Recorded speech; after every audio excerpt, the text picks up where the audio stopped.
So, Curtis, how you doing? I'm doing just fine, thank you. And Mrs. Reeves, how are you doing? It's not over yet. It's going to take some time, but I'm very happy. I wanted to ask you, it's been 10 days since the verdict. How has your life changed in those 10 days? Well, we're trying to get back to normal, which is a tough thing to do. And when you said it was 10 days, that was a complete surprise to me because it felt like it's already been 2 or 3 days. So, yes, it's a struggle, but we're working through it. When you say it's a struggle, what do you mean by that? Well, when you've been on restriction for 8 years, you have really remodeled your life and your lifestyle at that point. And to get back to be able to do and go as you please is quite a change of our lifestyle. And she's been a part of this. She was a victim of this situation by virtue of presence. And so I'm just trying to make life a little better for both of us. Can you take me back to the day of the verdict? I mean, when you heard the not guilty twice, you thought what? I have always had confidence in the system, and I knew that the charge to the jury and the justifiable directions to the jury would open the eyes to the legality of this situation. Mm-hmm. I had every expectation that would happen, and it did. And I tried not to show too much emotion on the front end because I knew that I had a lot of folks behind me. And so I just kind of held it down until it was over with, and I think Dino leaned over and said, "Do you know what just happened?" And you said what yes. to that? I said, yes, I do. I was found not guilty. You know, to see you smile is something I haven't seen very often. You've been very stoic.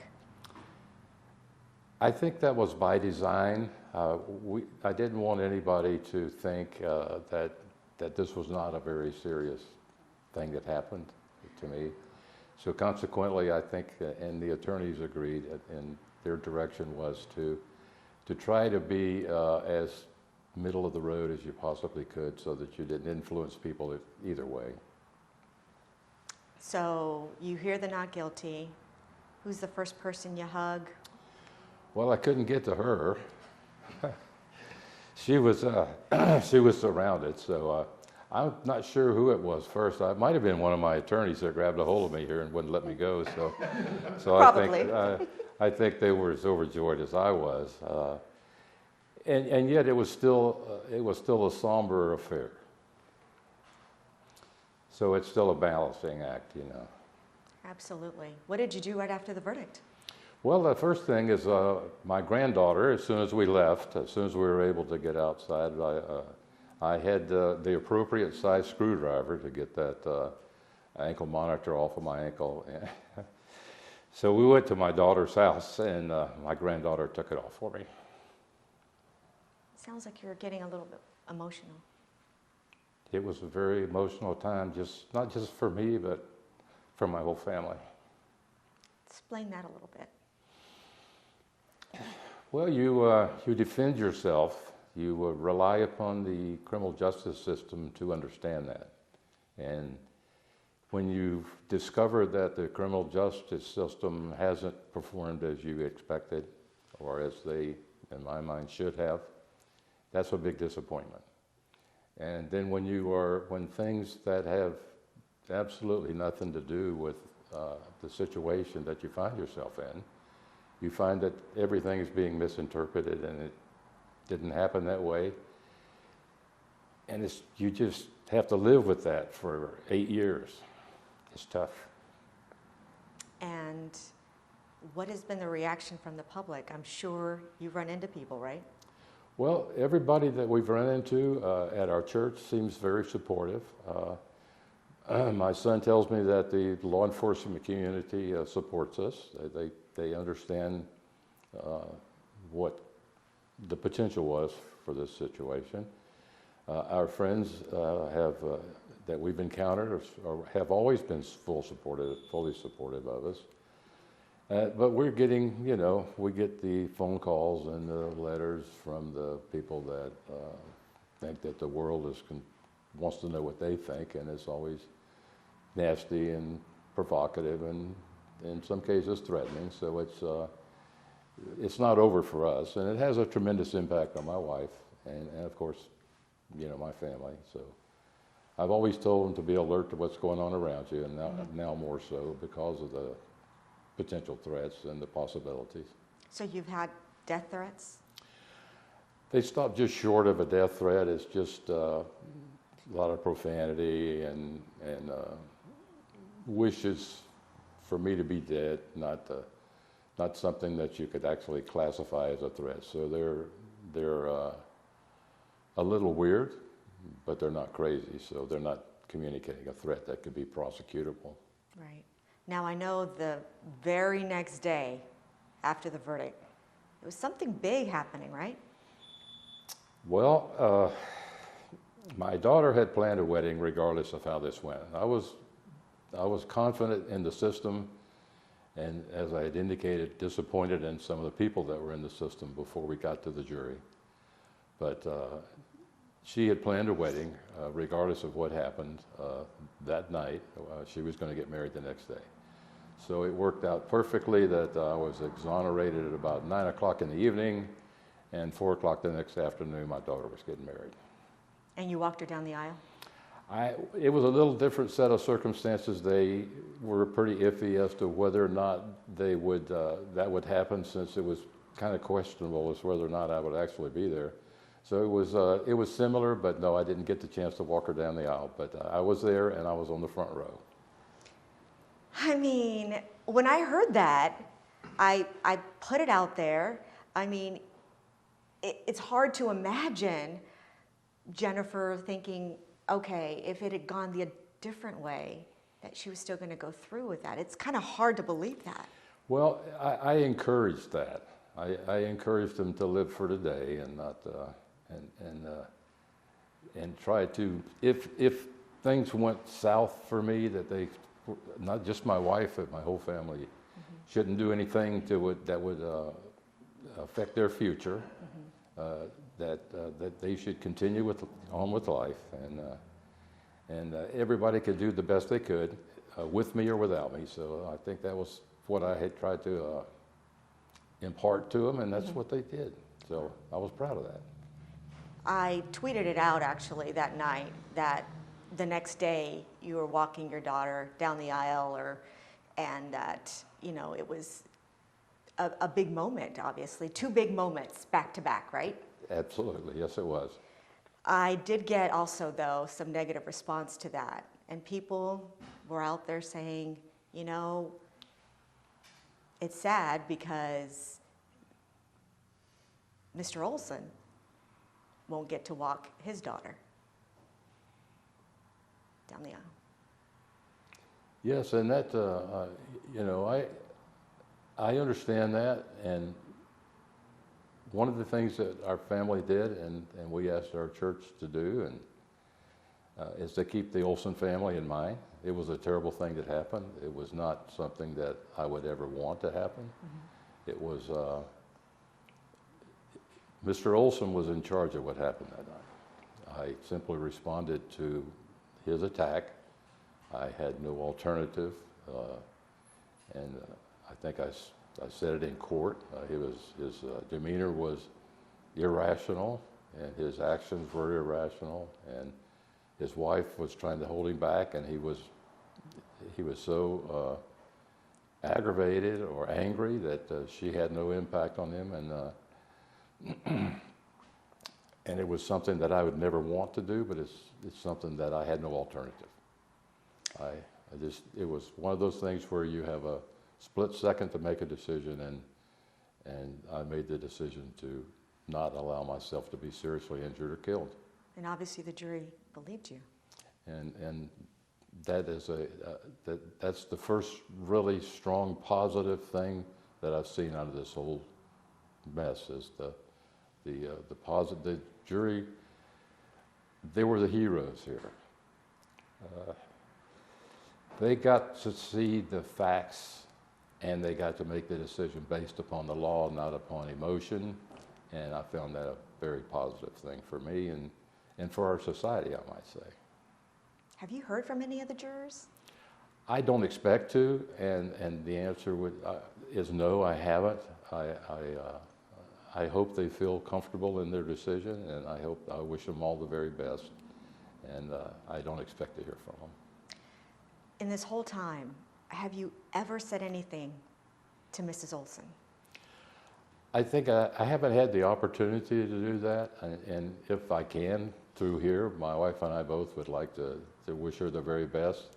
We're terribly sorry that something like this had to happen, and we certainly wish them. And I might say that their daughter, his daughter, was about the same age as my granddaughter was. So we did have something in common, and his daughter would be about the age of my granddaughter now, which is about 10, and I wish her the very best as well. I don't know if you saw a video of her. She was shaking during the verdict. Did you get to see that? That was Mrs. Olson? Mrs. Olson? I don't think I saw that, no ma'am. Yeah, she was pretty emotional and shaking and obviously distraught. I can certainly understand that. I mean, we're all human, and that's a human emotion, and certainly I'm glad that her family was there to comfort her. Yeah.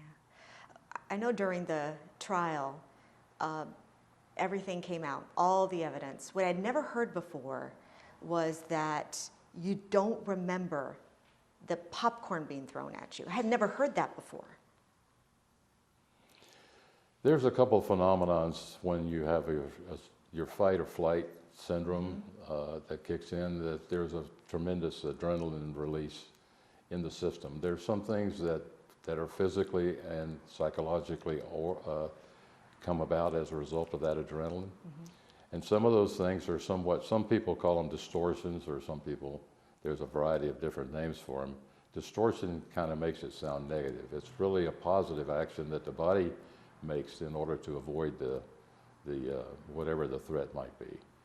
Sometimes that does alter your perception of things. I think I was concentrating on him and his hands, and him trying to either strike me or get a hold of me.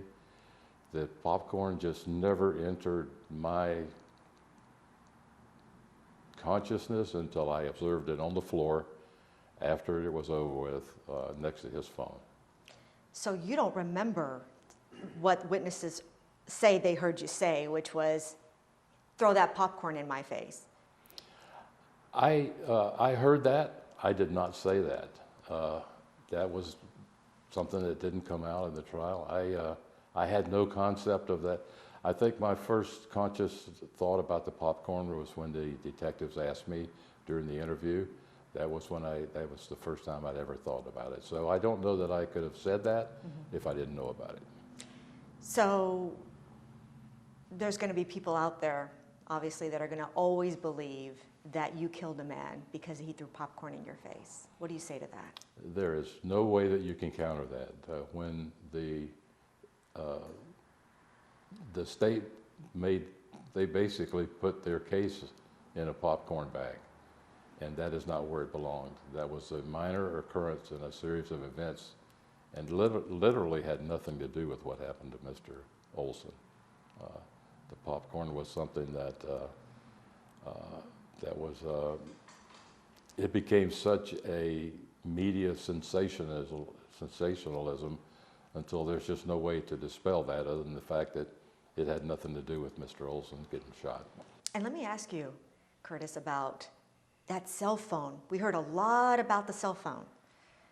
You're convinced, even now, that you were hit by a cell phone or a fist?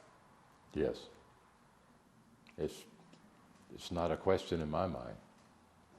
The prosecutor was, under cross-examination, was trying to convince you that, no, it was not a cell phone, it was a reflection off your shoe. Did you ever at once think, maybe it could have been the reflection off my shoe? I tried to be influenced by the facts. I tried not to be influenced by supposition or what somebody thought. And I think that's what kind of kept me on track, is by sticking with the facts and trying to ignore what people are trying to create or invent. And I knew that when you took the stand, I mean, was this a situation where you knew you were going to take the stand no matter what? I think that was a decision that I wanted to, and I think my attorneys wanted that from the very beginning. Mm-hmm. I felt like that with some of the misinterpretations that I was subjected to during the bond hearings and the stand your ground hearings, mm-hmm. that I needed to make sure that I presented the facts as they actually occurred and not what somebody had interpreted those facts to be. Were you nervous? Well, sure. I was. Talk absolutely. about that. Talk about that a little bit. Well, you have to, if you're not nervous and you realize that your life is on the line, that your life is in the hands of this jury. If you're not nervous, you're not human. It's a human emotion. In the jobs that I've always had, emotion is always kind of taking the back seat, but at some point it rises to the surface. And yeah, I was concerned. I wanted to make sure that I was as accurate as I could possibly be. I knew that I was going to be subjected to questions that were, I guess you could say, not reality-based, mm-hmm. that were suppositions on what somebody thought, mm-hmm. and that weren't accurate, and so yeah, you're nervous, and but you want to be accurate, and you try to think it through, and you give it the best answer you possibly can. Did you do anything prior to you taking the stand? Did you say anything to yourself to kind of prepare you to get ready for that moment? I think I talked with my wife, and I told her that we're going to do the best we can, and if the facts come out, everything's going to be fine. Let's talk about your wife a little bit. She's been with you every step of the way. Through no fault of her own. The last 8 years has been miserable for me and for her too. Talk about that a little bit. Well, I've done everything I can to keep her as active as she can. She's always been involved in Bible study and church. We both grew up in the church. Our kids grew up in the church. We were active in the church. So I tried to keep her as involved as she could be in the community to lessen the impact on her. And I thought I did a pretty good job, but I also know that it was very stressful for her. And she had to be careful where she went, because every time we were in the news or on the TV or something, then there was some snide remarks that were made, and so you try to protect her, and I wasn't there to do that, so it was tough. And it's not just your wife, though, right? Your children too. Well, I don't want something that happened to me to influence their lives. I don't want it to have an impact on them that for their future. So that's another thing we try to maintain, and we do now. When you retire from law enforcement, it's kind of, let me step back. It's kind of tough when you go into law enforcement and you realize that you have the powers of arrest and all that kind of stuff, and you could take people's freedom away. So you want to make sure you do it right. When you retire, it's like a load that's lifted off of you. You feel you don't have that power anymore. You don't have that power over people, and it's like a relief, a release. And you can go about your life, and you can be invisible in your community and still have a positive impact. And that's kind of what you try to do. And I know you've kept your family together. You've stayed strong. What do you credit that to? Well, I'd like to say it was our upbringing, but sometimes that's questionable. But I think that we've always been strong in our faith, mm-hmm. and I think that helped. And close friends, church friends, mm-hmm. relatives, neighbors, people that we've known for most of our lives. They gave us their full support, even in all the adversity that was printed and stuff like that. We still had people that would stand with us. Looking back 8 years ago, any regrets? Well, certainly you have regrets. You don't ever want to be in a situation like this. You don't ever want the Olsen family to be in that kind of a situation. So yeah, you think these things over and over in your mind. You never really get over it. This is something that'll stick with us for the rest of our lives. But I reacted to an attack. I didn't create an attack. I didn't create animosity. All I was trying to do was went to the show to watch a movie and enjoy an afternoon. And I ran into somebody that was pretty volatile, and I guess I didn't realize it in time. I know you told police if I had to do it again, it would have never happened. You still feel that way? Well, sure, but I mean, that's kind of that supposition thing there. You know, you wish, but wishes don't really have that much of an impact on your life. Yeah, there's a lot of things that could have been changed, that should have been changed perhaps, but in retrospect, the way it happened, I had no alternative, and I did the best I could to not influence this guy in a negative way.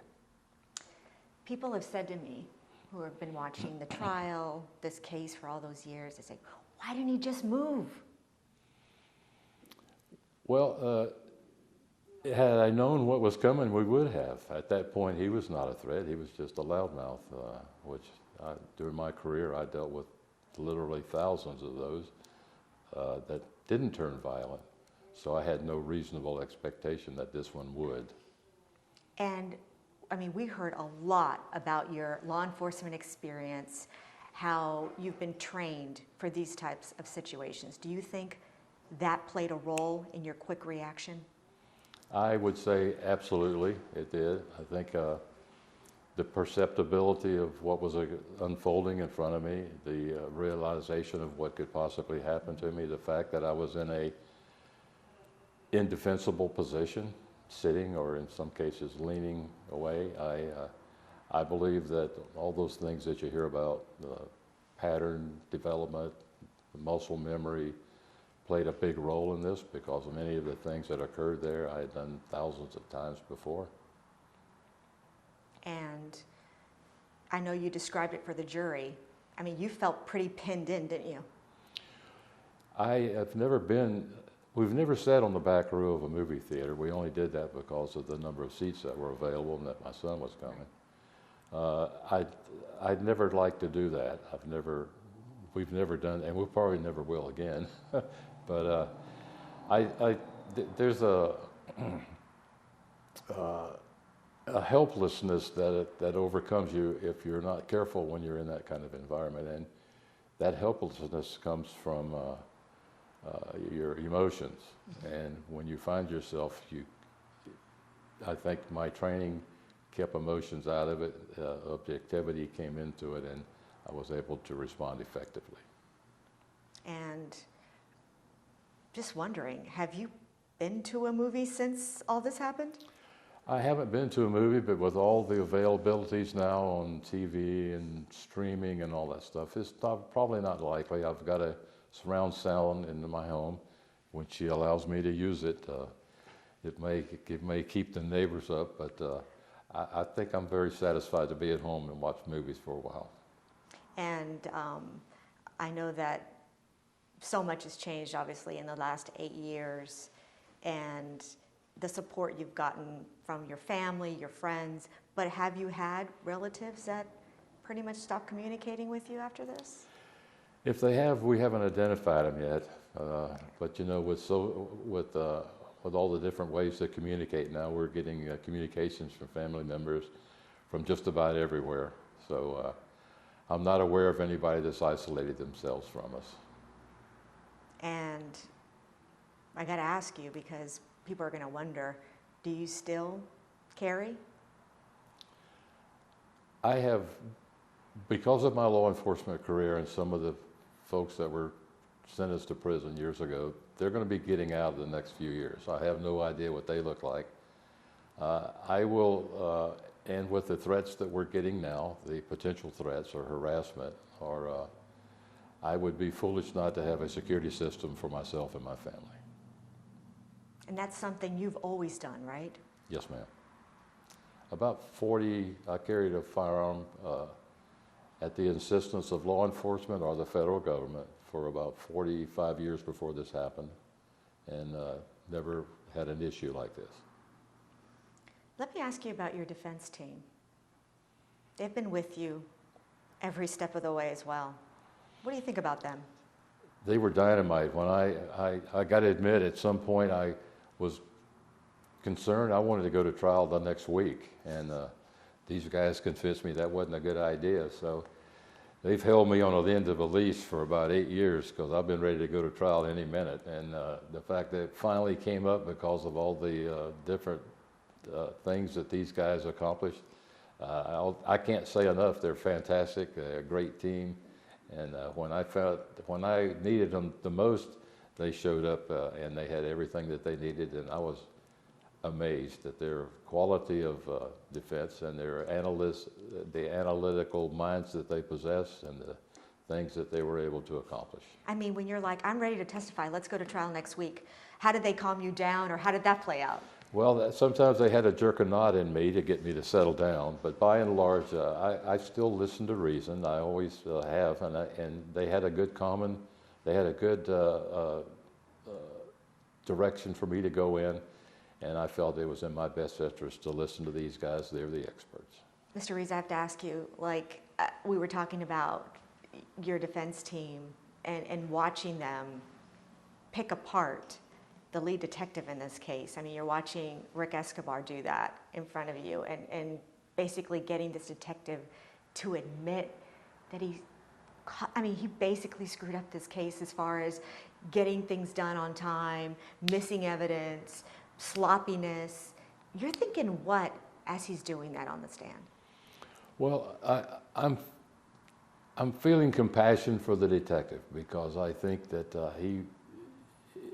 the responsibility for that investigation was not only the frontline detectives that handled this, but the senior staff was there, the top level management of that sheriff's office, the top management from that homicide bureau.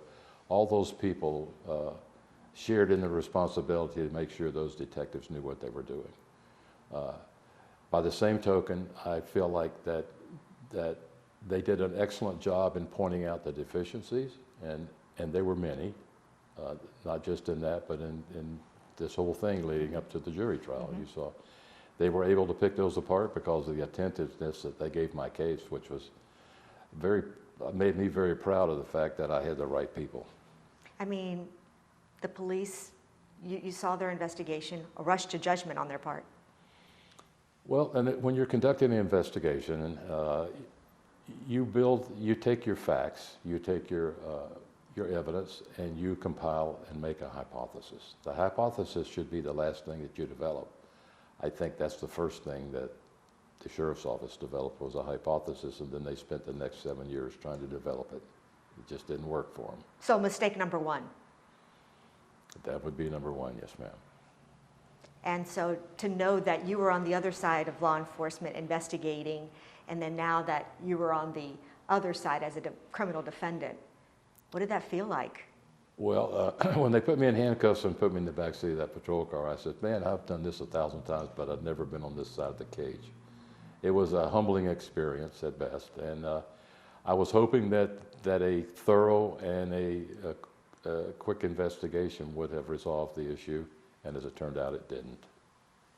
What do you say to people? Because there are always going to be people that say the jury got it wrong. They let a killer free.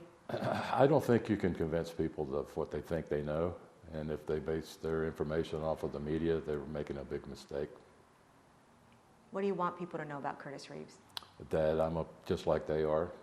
I just want to be left alone in our society. I want to have fun. I want to stay safe, and I want my family to be safe. And what's the lesson learned in all this? I'm not sure there is a lesson. I think our society has become a hostile society, and I think that we need to get back to respecting each other. Can you say that again? Talk about what the lesson is.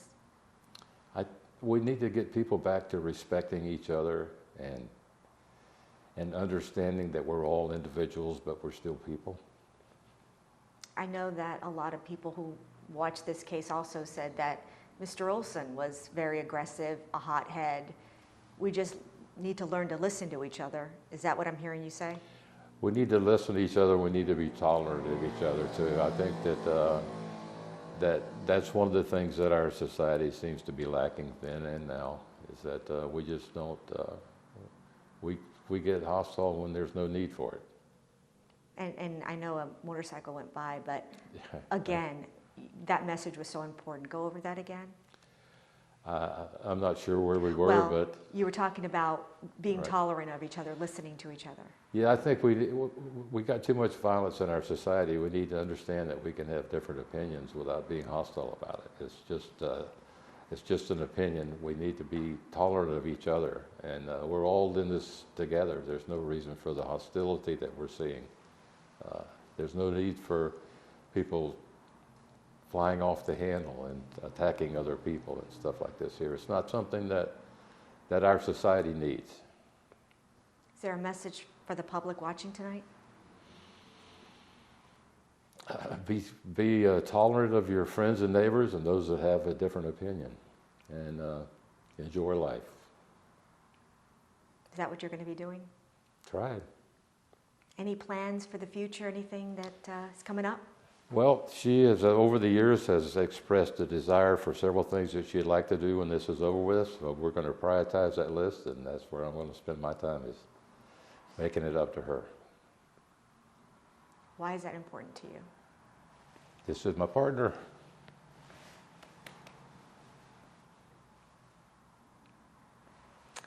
You're getting emotional again. I'm trying not to. Why? Why don't you want people to see you get emotional? I don't have an answer for that. Gloria, I'm sorry. I just, perhaps it's ego, I don't know. Or maybe it's a self-image. But I have all the same emotions that everybody else does. I bet you Vivian has seen them all. Yes, she has. What would you say to her sitting next to you? Oh, I've already told her a lot. So I've already told her we're gonna make it up. We're gonna do the best we can. We're gonna get on with our lives. We're older now, 8 years older. We lost 8 years with a lot of our retirement funds. We're gonna take advantage of what we got. Anything else you want to add? I don't think so, but I appreciate the offer. Thank you so much.